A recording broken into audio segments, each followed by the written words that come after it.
Salut l'équipe asymétrique et bienvenue sur le macro crypto du 26 mars 2024. On va regarder tout de suite les indicateurs fondamentaux du BTC.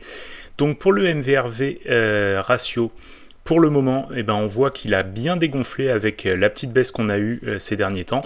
Et là, malgré la remontée, on n'est toujours pas remonté sur les plus hauts. Donc ça, c'est plutôt un bon signe qui nous donne un petit peu de buffer pour aller un peu plus haut. Au niveau du NUPL, par contre, on est toujours en surchauffe, même après la baisse. Donc là, pour l'instant, on peut considérer qu'on est bien chaud sur les profits non réalisés et que ça peut commencer à devenir un peu dangereux.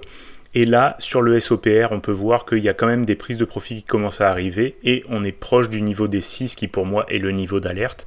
Donc on voit que on a bien progressé à ce niveau-là, que beaucoup de personnes commencent à prendre des profits et c'est mérité, hein. On a quand même eu des très belles performances sur les cryptos ces derniers temps. Donc il faut commencer à être un petit peu plus prudent, même si je pense que le marché il a encore de quoi nous offrir des belles plus-values. Mais il faut quand même garder en tête qu'au niveau des indicateurs fondamentaux sur le Bitcoin, on est légèrement en zone de surchauffe. Maintenant, si on regarde Google Trends, on peut voir qu'on a eu quand même un gros pic qui est arrivé quand on a eu les plus hauts sommets, en fait, hein, tout simplement. Donc là, on peut voir que dans la semaine du 3 au 9 mars 2024, on a eu quand même un gros pic de recherche et sur le BTC et sur les cryptos.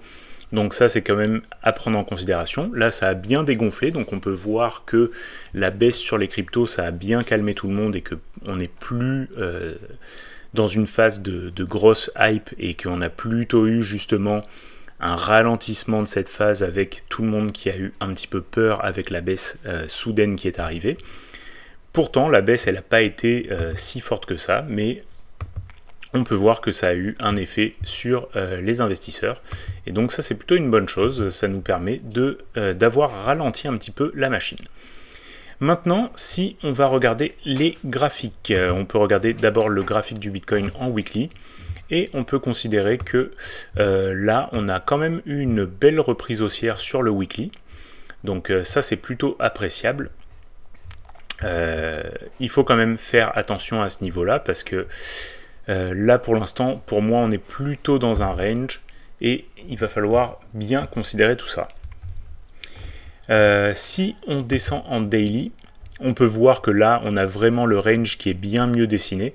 Donc pour l'instant, à mon avis, on va osciller entre les deux bornes qui sont les 61 000 et les 72 000. Et on va consolider dans cette zone, ce qui peut offrir justement des belles performances sur les altcoins.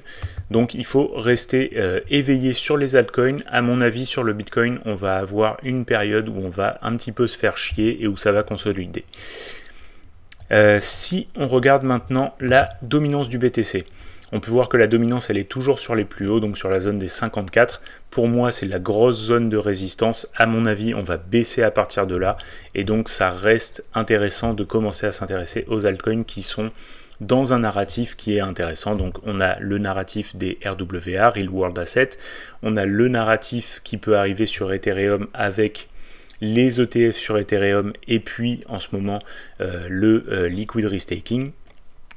On a aussi un narratif sur l'intelligence artificielle. Donc il y a plusieurs choses à se mettre sous la dent et bien entendu les mêmes coins pour ceux qui sont gourmands de ce genre de choses.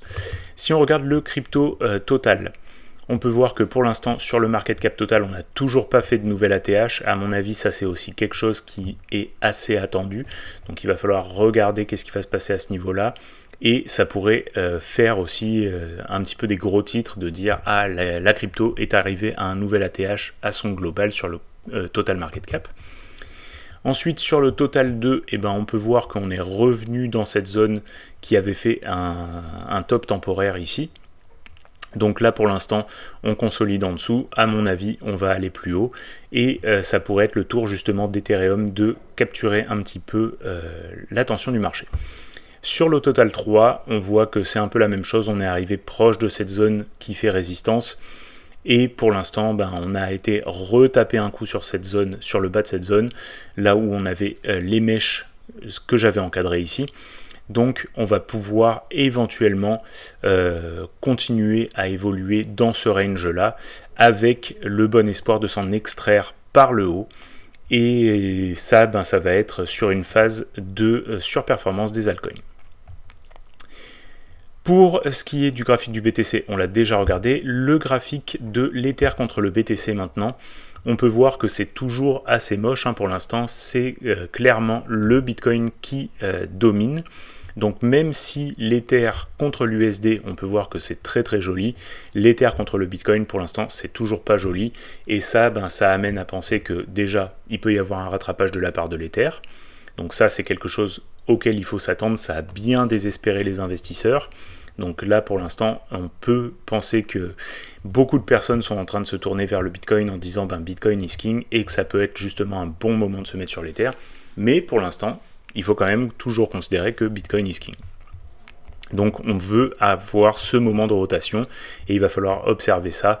Pour moi, une bonne clôture au-dessus de cette zone-là, 0.05, ce serait déjà un bon premier pas pour arriver à cette surperformance. Et ensuite, pour les altcoins que je voulais présenter aujourd'hui, on va avoir Anchor contre le BTC. Donc lui, on peut voir qu'il a justement réussi à trouver une zone de bottom ici qui est très intéressante et qu'il a commencé à s'en extraire. Donc là, on retrouve de la performance contre le Bitcoin et on peut voir que Anchor contre l'USDT, là c'est aussi assez intéressant. Donc là il a déjà fait des bonnes performances, moi j'ai déjà pris un petit double sur ce projet, mais là il y a eu des bonnes news aussi qui sont arrivées. Donc ils viennent de launcher ce qui s'appelle Neura, qui est, d'après ce que j'ai compris en lisant rapidement, une plateforme qui permet aux start-up dans l'intelligence artificielle d'avoir tout ce qu'il leur faut, donc des GPU, des bases de données qui sont mises à disposition pour développer leur projet.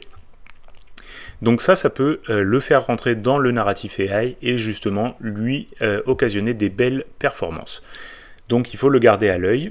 Ensuite, j'ai repéré que VET contre le BTC, il est en train de nous former un bottom. Il a commencé à essayer de faire des test pumps et ça n'a pas encore fonctionné.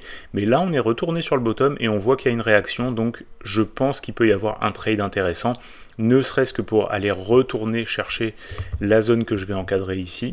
Donc, la zone des mèches dans un premier temps. Mais on pourrait encore aller chercher bien plus haut, donc aller rechercher les mèches qui sont ici, en sachant que cet actif-là, généralement, il désespère bien tout le monde, et puis d'un coup, il fait des pumps magistrales, donc il faut quand même considérer que ça peut réarriver, même si c'est un coin dinosaure qui n'a pas forcément le spotlight en ce moment. Il faut quand même considérer que on est sur une bonne zone d'achat, et qu'on commence à avoir un graphique qui a la tête de quelque chose qui peut exploser à la hausse.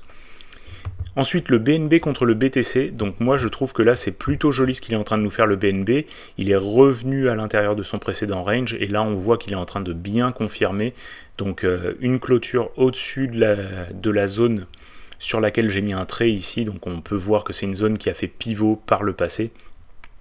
À mon avis, ça peut être une belle surperformance du BNB par rapport au BTC, donc c'est intéressant, même si le BNB contre l'USDT, c'est un petit peu le même combat que l'Ether, donc c'est-à-dire qu'il est revenu vers ses sommets, et là on a eu une petite réjection, mais on voit que contre le BTC, ça nous dit une autre histoire, et cette histoire, c'est que pour l'instant, on n'est pas du tout aux ATH qu'on a eu contre le BTC, que le BTC a surperformé, et que là c'est en train de se retourner. Donc il peut y avoir de l'intérêt. En plus, Binance, quand on a du BNB, on peut participer au Launchpad. On voit que les Launchpads, ça redevient très intéressant sur Binance avec EtherFi qui vient de sortir. Donc, il peut y avoir de l'attraction sur ce coin-là aussi. Et ensuite, je vais présenter Algo contre le BTC. Tout simplement parce que lui, il a aussi un très très joli graphique qui est en train de se dessiner contre le BTC. On peut voir que là, il est vraiment sur un low, qu'il est en train de commencer à essayer de faire des petits W dans les W. Donc là, on commence à revoir quelque chose sur ce coin-là. Si on regarde contre l'USDT, on voit que ça a commencé doucement à se retourner et à partir. Donc il peut y avoir un trade qui est assez intéressant sur Algo, même si c'est un coin où je pense pas qu'il y ait un narratif vraiment puissant en ce moment. Mais on peut voir que sur le graphique, il y a des choses qui sont en train de se passer, donc creusez peut-être un petit peu si il y a une méta qui peut arriver là-dessus et se positionner pendant que c'est encore le calme plat à ce niveau-là. Voilà, comme d'habitude, j'espère que je vous ai apporté beaucoup de valeur à travers cette vidéo. N'hésitez pas à me laisser un like et un commentaire si ça vous a plu et à vous abonner à la chaîne. Et on se retrouve la semaine prochaine pour un prochain point macro crypto. Allez, bye!